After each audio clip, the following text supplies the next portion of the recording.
Bonjour François. La semaine dernière, l'Agence européenne des produits chimiques déclarait que le glyphosate, un puissant herbicide total présent notamment dans le Roundup, n'est pas cancérigène.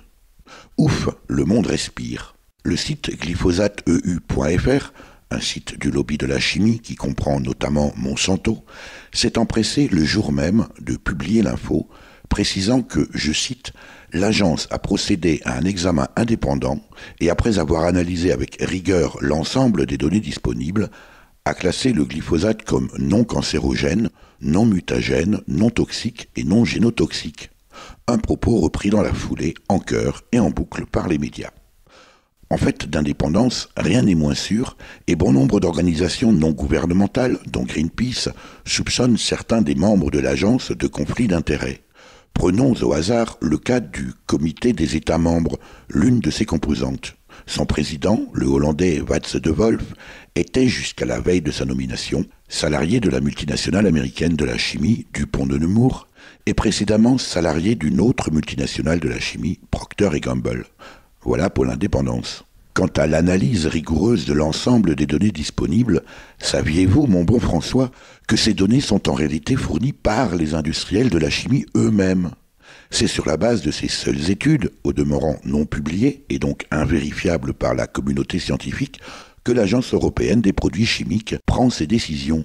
Rappelez-vous, en 2012, la campagne de dénigrement contre Gilles-Éric Serralini, professeur de biologie moléculaire à l'université de Caen, lors de la parution chez Flammarion de son livre « Tous cobayes », qui rendait compte de son étude sur des rats nourris au maïs OGM. S'ils ne présentaient aucun symptôme durant les 6 premiers mois, les pauvres bêtes avaient fini par littéralement exploser dans les mois suivants. Or, comme par hasard, les études menées par les fabricants de maïs OGM ne durent justement que 6 mois. En clair, il suffit d'arrêter l'étude avant que les problèmes ne surviennent, et hop, le tour est joué. Voilà pour la rigueur scientifique. Pour autant, l'Agence européenne des produits chimiques n'a jamais dit que le glyphosate n'est pas cancérigène. Voici ce que dit textuellement son communiqué du 17 mars 2017. Le comité de l'évaluation des risques de l'agence convient de maintenir le classement harmonisé actuel du glyphosate en tant que substance causant des lésions oculaires graves et toxiques pour la vie aquatique avec des effets durables.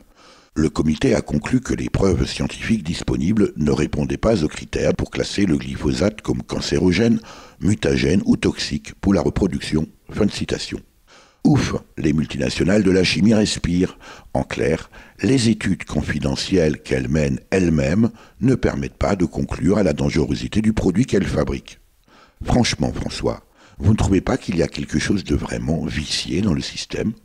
En attendant, le glyphosate a encore, hélas, de beaux jours devant lui. Et tant pis pour notre santé et celle de notre environnement.